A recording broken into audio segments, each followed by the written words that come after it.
Welcome to D. McClung's Art Monologue. This is November 17, 2021, episode 48 of this year. I'm hesitant to talk about the Kyle-Rittenhouse case because the jury hasn't come back yet. So by the time this is posted and you hear it, the jury might be in, and whatever I say about that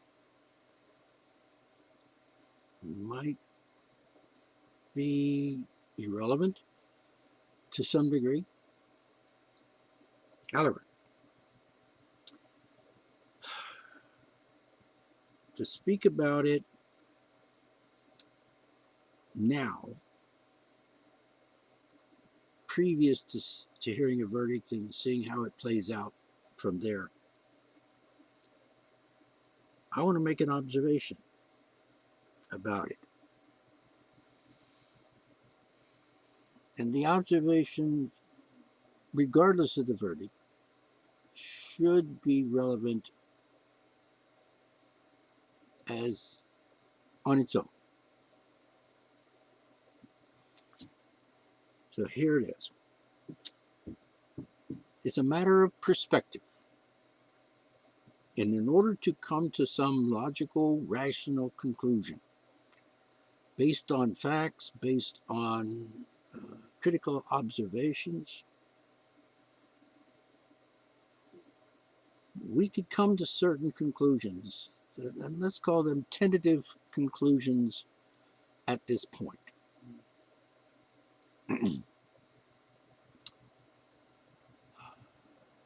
So, point one, and we know certain facts to be true. And let's disregard all of the emotions, all of the hysteria, all of the ranting and raving going on in regards to this case. As I speak, protesters outside the courthouse and so on. It's I'm not sure that's civilized behavior. I mean, why? You know, when these two sides get together in any situation, you're going to have a problem. It's going to be trouble because you have lunatics on both sides, and they can't seem to maintain civility. And what's the point anyway? Why is there even a need for protesters outside the courthouse of the Kyle Rittenhouse case? Why is it necessary? What's the point? Obviously, they've made this, they've blown this into something that it's simply really not that big a deal. For example,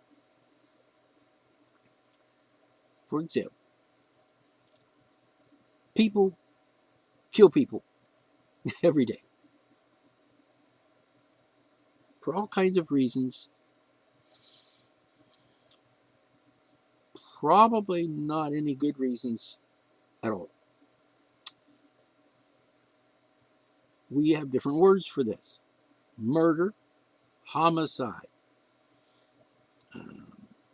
It's just common. Human beings kill people. Yeah, I know, guns don't kill people, but they use other things besides guns, duh. But this is not a discussion about guns. This is not a monologue about guns. That could be interesting at some time, but not this time. What I'm trying to, what I'm thinking about here is that you have a guy who was 17, he's now 18. That's really sort of irrelevant. it does say something about society when a 17-year-old kid, who is now an 18-year-old man, yeah, really, I'm not going to get into that either. But what you have is a person who was, by the way, he had ties to the town where the incident took place. As I understand it, his father lives there. He has relatives, aunts, uncles, whatever, cousins, so forth. As I understand it, he had work in that area. So coming there from another place, like say from his mother's house to the town where his father lives, obviously they're separated or divorced parents. And so at any rate, I'm not interested in the fact that, well, I assume it's a fact, it's been substantiated that his mother drove him from the other state to that state. I don't see a problem with that.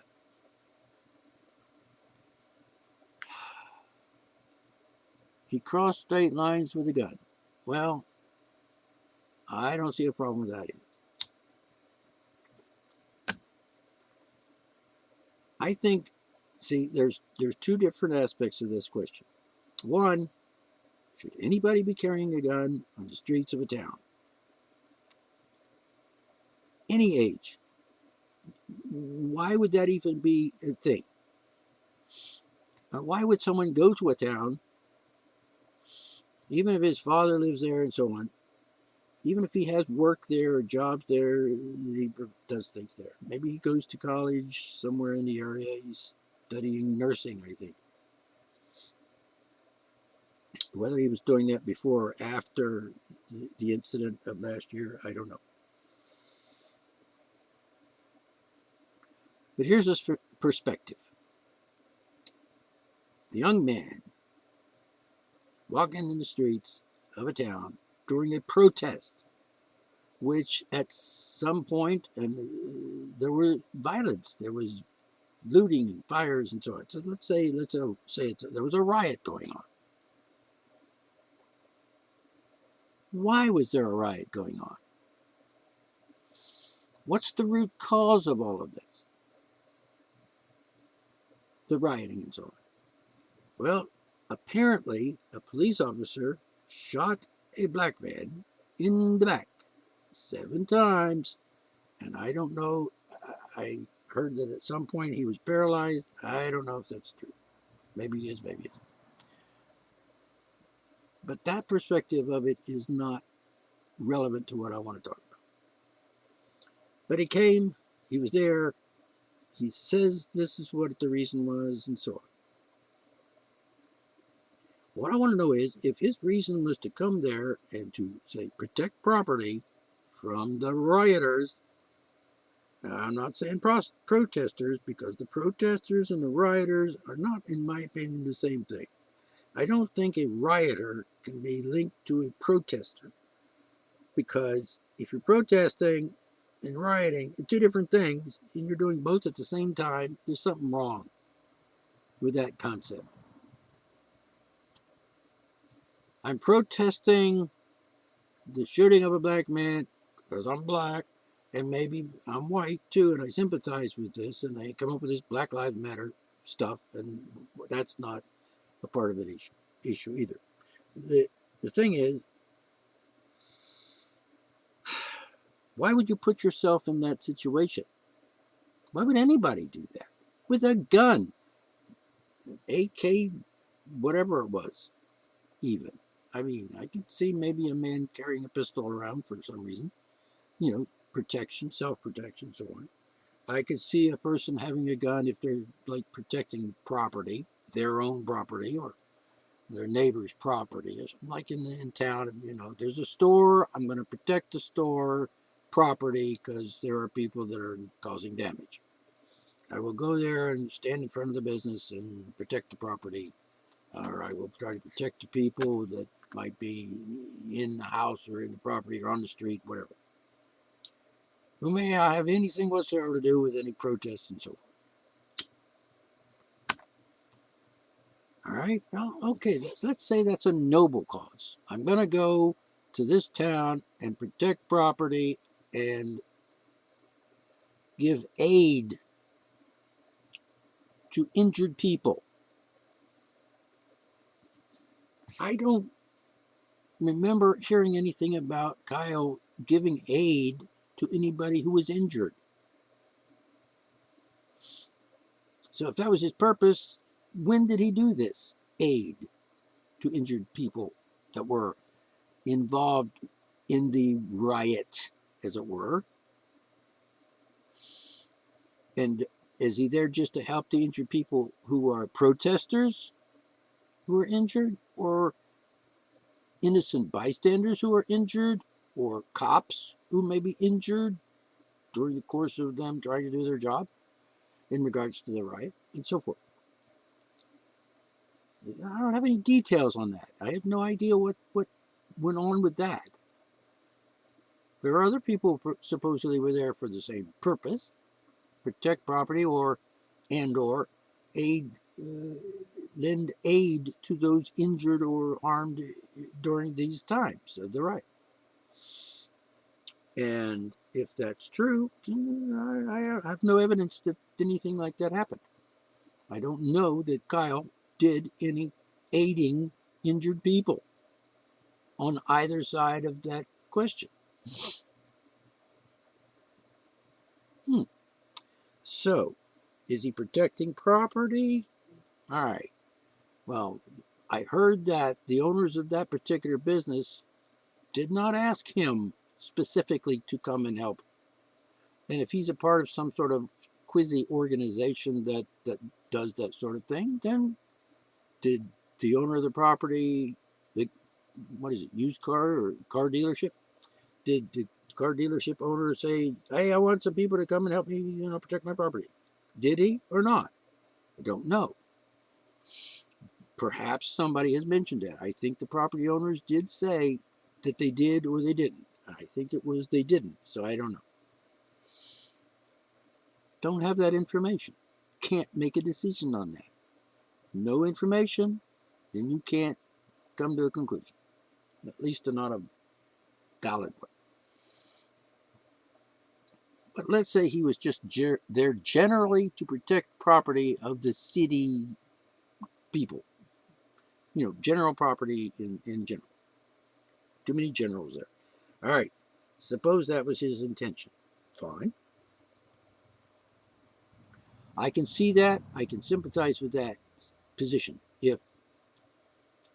If there's a riot going on and I have a home or a business in the area where a riot is going on, doesn't matter what side of the riot I'm on, if I'm there, let's say I'm an innocent person, just minding my own business, and I have a business or a home, and there are people rioting, and I'm in the area, and I'm concerned. I think I'm going to protect my property, my home, and my life, and my family, and perhaps my neighbors from harm from these rioters or hoodlums or whatever they may be.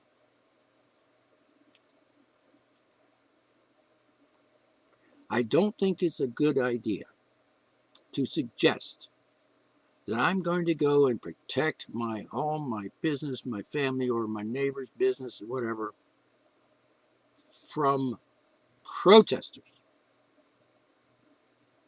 I think we have a very distinct difference here. Protesters and rioters. Protesters are legitimate and legal and valid situation. Yeah. And you could say free speech, free expression, and the right to support your cause, etc. A riot and looting and burning businesses and stuff of that nature and hurting innocent people or even people on the other side of the equation, not protesters, but anti-protesters or counter-protesters or whatever. You can't really, how do I put it? You can't really lump these two types of events or activities together. Protesters are protesters. And I have been involved in protests. I have been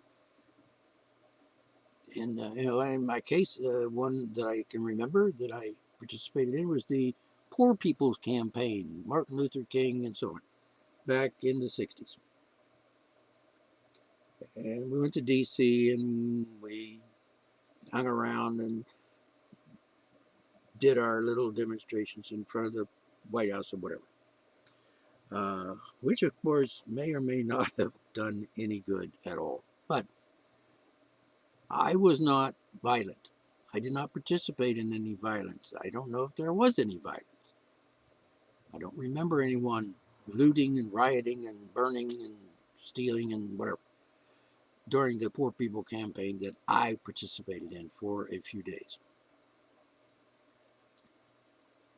And I met Mrs. King. What was her name? Coretta Scott King.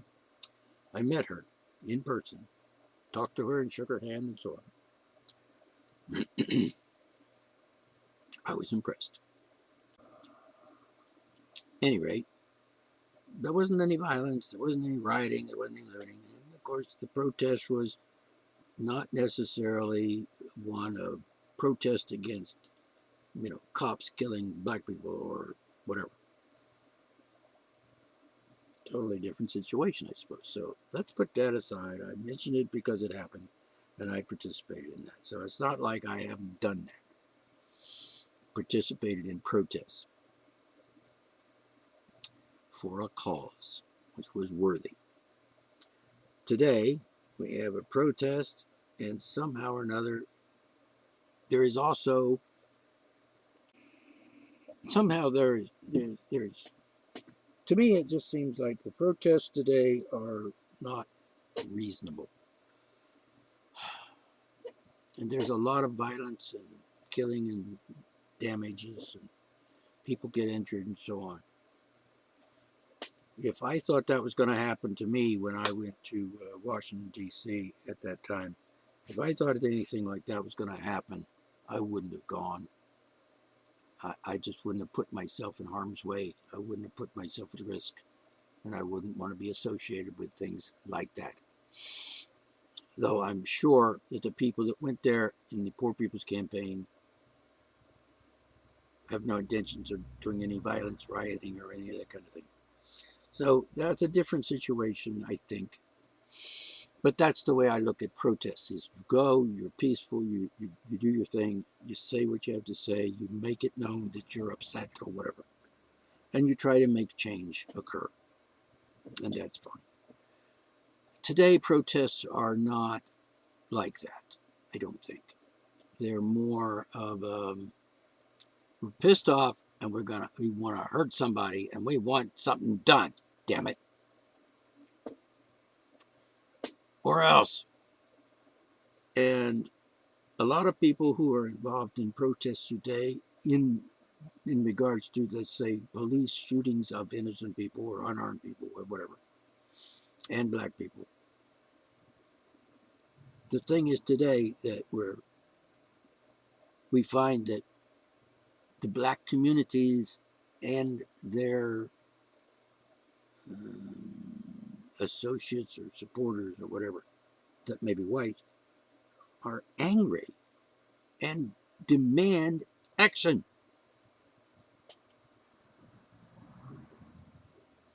You might say they want it done. They want something changed. They want it changed now, and they want people who are doing bad things held accountable.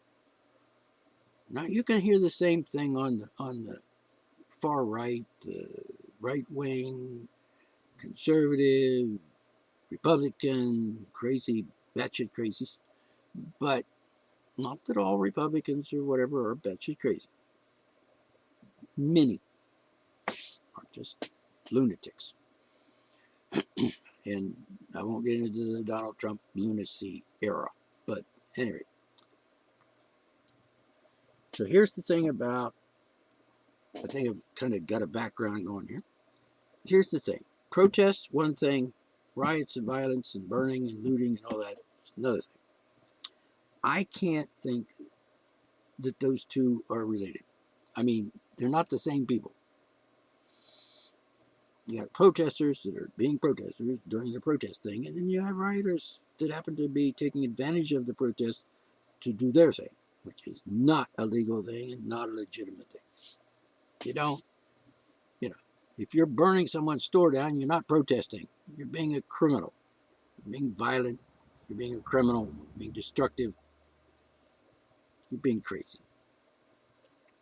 You should be held accountable. And I don't think that letting these people go would be the proper thing to do. And why did they get away with it, so to speak? Why wasn't there videos and security cameras and so on that could identify these people and arrest them? And possibly that happened. But the news isn't really dwelling on that and showing that happening. So I don't know. Maybe it did, maybe it didn't. I would assume that in a civilized society, when you go and you burn down somebody's store, or you break into someone's business and steal stuff, that you're going to be caught on camera and there are going to be witnesses and you're going to go to jail. I would think. So I can't imagine that not happening. I can't imagine that's not the case. And why isn't that being publicized? Why do I not hear about that happening? I mean, I hear about that happening with the January 6th riot on the Capitol. 650 people have been charged so far, apparently because, you know, there were witnesses who saw certain people and identified them, and certain videos were taken that showed them, and that they were identified, and they were arrested, and some of them were going to jail, like that wacko with the horny thing on his head. I mean, wacko dude. Going to spend 3+ years in prison for that, which may or may not be okay. I don't know. I'm not going to get into that at this point. So let's go back to Kyle and the situation. Supposedly he went there to do a good thing. Good thing being relative. And during the course of that, and he's carrying a gun, which is pretty menacing, which is pretty scary. And if I see a guy with an AK something or other, I'm going to think, damn, I need to not be here.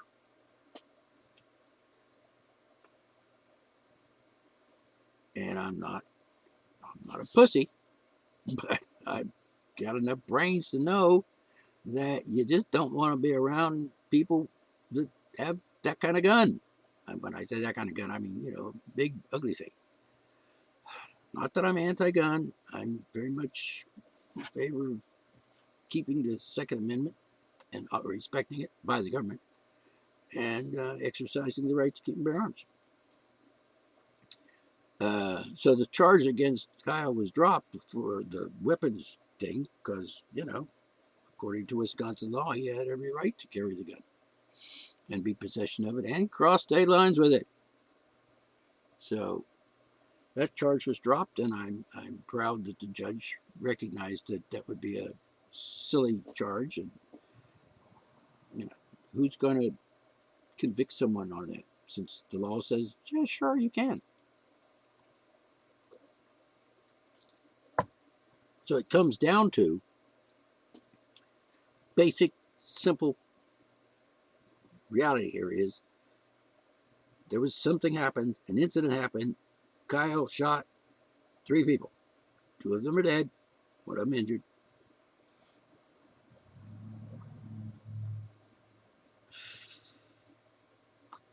The guy that was injured had a gun in his hand, a pistol.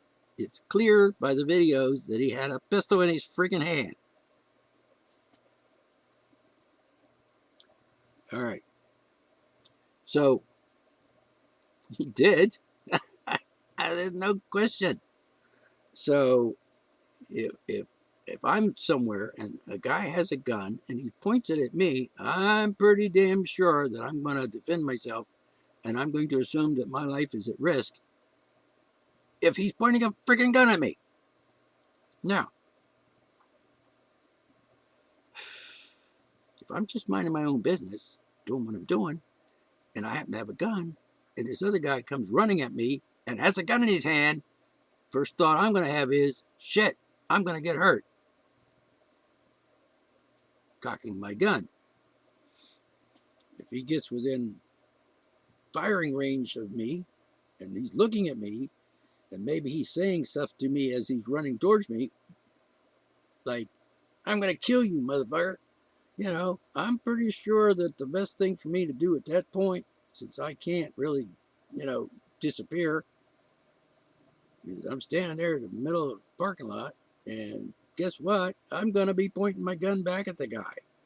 Like, don't be, no. All right.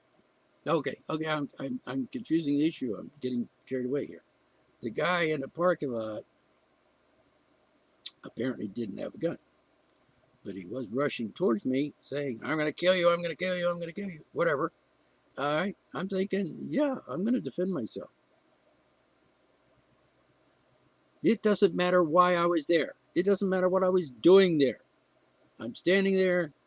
Here comes a guy running at me saying, I'm going to kill you, motherfucker. Words to that effect.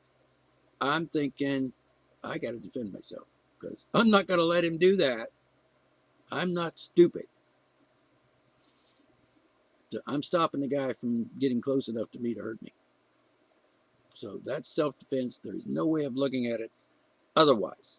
It's just plain, simple truth. We got videos that very clearly show us what happened. Witnesses. And we have people that testified to that. I'd call that a clear case of self-defense. Now, would I have shot the guy like 4 or 5 times? I don't know. I mean, I would, and by the way, in real life, when you shoot somebody, that doesn't necessarily mean they're going to fall down dead. They're going to maybe walk around. They're going to keep running at you. Usually. Movies say, you shoot a guy and he flies through the air backwards, and he's dead. But that's not the way it works in real life. We've seen enough real videos of real events where men have been shot several times and they're still standing and they're still walking around, they're still doing whatever. So, just because you're shot, just because you had a bullet hole in you doesn't mean you're going to fall down dead. Which probably explains why the police shoot people more than once when they're trying to stop them from attacking them or whatever. At any rate, and that doesn't include shooting the guy in the back 7 times who's actually not facing you at all. How can he be coming at me and hurting me if he's facing the other direction? Anyway. He was reaching in his car for a gun. How do I know? Well, I wasn't there. I don't know. Videos don't always tell us the whole story. Anyhow. So I think that in that case, self-defense is justified. I would have defended myself, guarantee you, and I would have called it that, and I would have said, hey, self-defense. Now, by the way, if you're yelling at somebody and rushing towards them, with an angry attitude or, like, I'm going to fucking kill you, that kind of thing, and you're running towards a person, let's say me, if you're running towards me and you're yelling like that, that's called assault. The words in the English language has been turned into babble, and it's been bastardized so bad that words don't really mean anything anymore.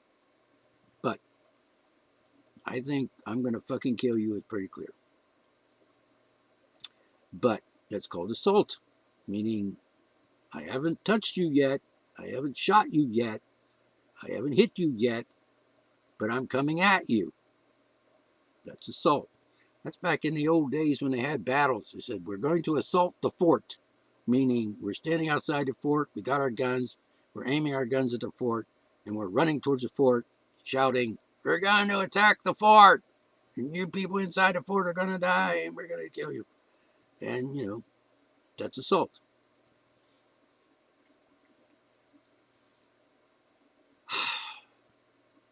That's what it means. And I'm going to throw in another thing that's not related to this and say, as part of the word assault. If they use the word assault nowadays to mean actually physically touching and doing stuff. Like they call battery assault. The word battery just sort of has somehow disappeared from the language. And that's not right. I'm sorry, people. Assault is when you threaten to do it and it's imminently possible that you can do it. Like I'm yelling at you, coming at you with a gun or a club. That's assault. If I actually get to you and hit you with the club or with my fist or shoot you with my gun, that's battery. Well, if you shoot someone with a gun and they die, that could be murder or homicide. So it's assault and battery. So in that case, the guy's saying, I'm going to kill you, motherfucker, or I'm going to fucking kill you. I'm sorry about all the fucking, but that's what they said, so I'm just quoting them. That's assault. That is not anything else. That's what it is. That's what the word means. And I want to interject here another one that's not related to this in any way, but I use the word assault, like sexual assault.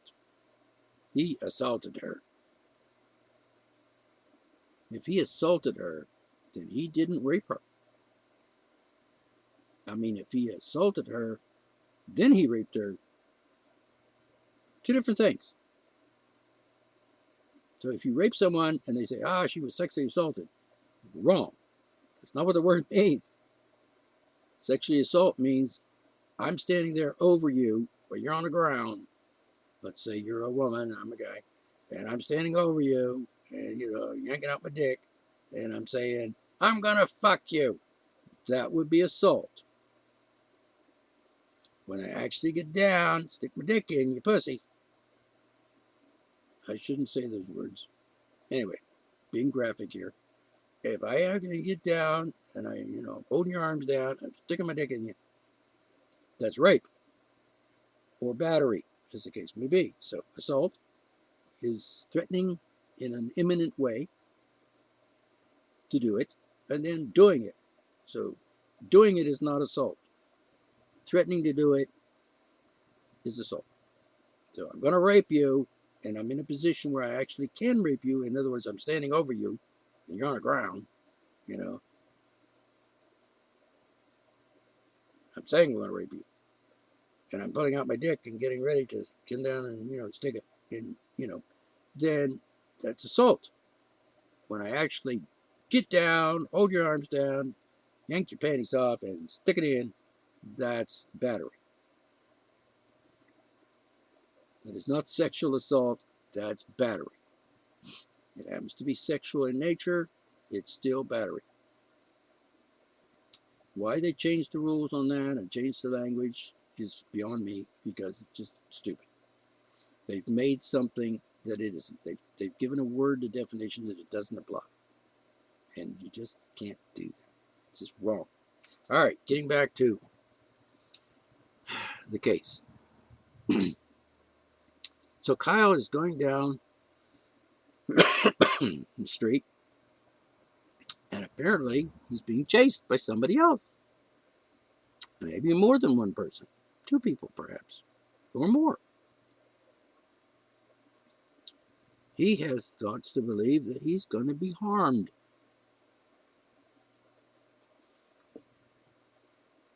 I don't know why he ran down the street after the shooting. I don't know what he was thinking. I don't know if the trial brought that out or not. I don't know. Wasn't there at the trial. I wasn't there at the shootings either. Videos and so forth are there. We've seen them. We heard the testimonies and so forth. So the thought being, Why is he running away? If you shoot somebody, you don't have to run anymore. You've put an end to the threat. Unless there are other people who are also threatening you. In which case, I'm sorry, but I got more bullets. So everybody else want to take me on?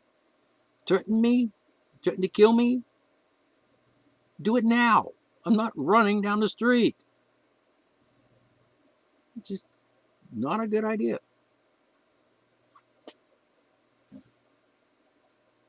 Next guy wants to hurt me, threaten me, kill me, whatever, step up now. We'll deal with it right here.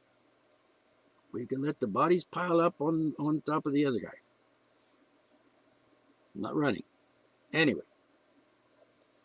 apparently he got scared and he was concerned that it was going to get bad and worse, and he wanted, I'm trying to avoid that. I'm going to go walk down the street. And then people are chasing him, and he stumbles, he falls down, and some guy comes up and whacks him in the head, and then, well, okay. And then the other guy who has a pistol in his hand comes up within a few feet of him, and he loses, his arm a little bit. I'm sorry, but you're standing over me with a pistol in your hand. What the hell? What do you think was going to happen? All right, so the perspective is self-defense, self-defense, self-defense. Did he take extreme measures by shooting dead a couple people? Maybe. Still self-defense. Now, people are saying, well, he shouldn't have been there. If he hadn't been there, if he hadn't had a gun, blah, blah, blah. Yeah, well, he was, and he did, and that's just history now. There's no changing it. Maybe he regrets having been there and having to do that, but still, I mean, what kind of arrogant person would say, I went there, I have a right to be there, I have a right to carry a gun, and I had a right to shoot people to defend myself? Yeah, true, but still, maybe if you'd just stayed home, maybe, wouldn't happen. Maybe somebody else would have had the trouble and not you. Maybe somebody else would have been on trial now. But you would have been safe at home doing your thing. Instead, now you're fighting for your life. Anyhow, perspective, self-defense, self-defense, self-defense. Okay. Let's take this another perspective. One other perspective. I have to wrap this up. I'm running out of time. The other perspective is the guy testified, I thought he was an active shooter, which means they thought he was a wacko or whatever that was out to kill people, and that it would be a good idea maybe to stop him from killing people. Like when you have an active shooter in a school, you have somebody with a gun shooting students, active shooter. What do? You try to stop them. If you're qualified and capable, if you have the means to do so, stop them in some way. If you're a cop, you're an active shooter, and you're shooting people, bam, I'm going to shoot you, dumbass. So here's the perspective here. That I haven't heard a lot about this, but what about this one? What if they actually thought that he was shooting people and he shouldn't have been, and that maybe we should help, try to stop him from shooting people? For all we know, he shot one guy, and maybe he's going to shoot some more people. But of course he did, and he's going to shoot a lot of other people. And maybe a lot of those other people were innocent people. And maybe those other people were like just protesters or weren't doing anything wrong. He's just out there shooting people like a lunatic. Who knows? Well, at the time, maybe they actually honestly believed that he was an active shooter, and it was their responsibility as citizens to stop him from killing people. All right? We got that?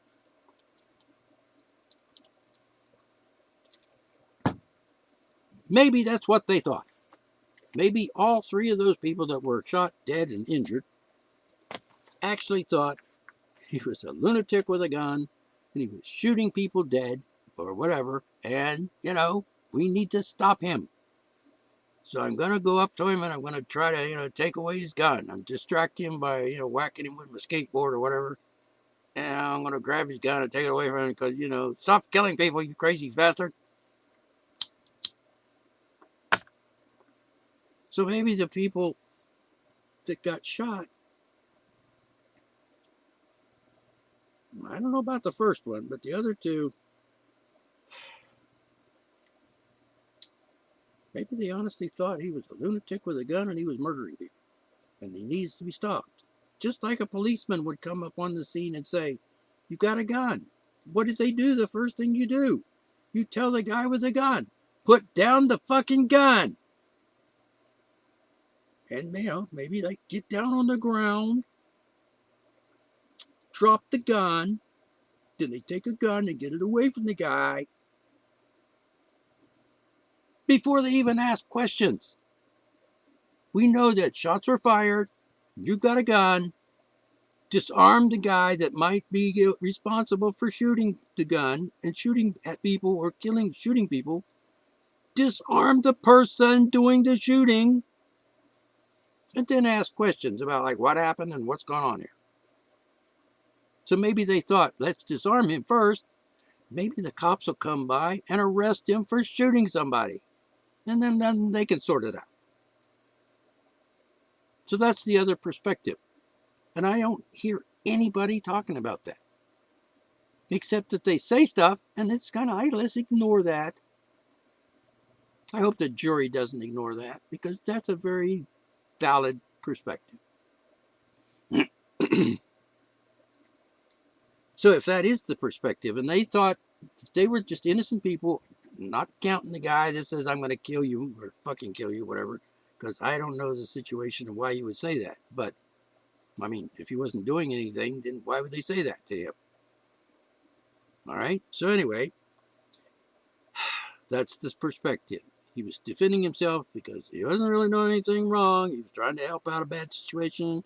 Maybe he was trying to put out a fire that these bad guys had started, blah, blah, blah. Maybe he was trying to keep people from causing property damage, blah, blah, blah. Yeah.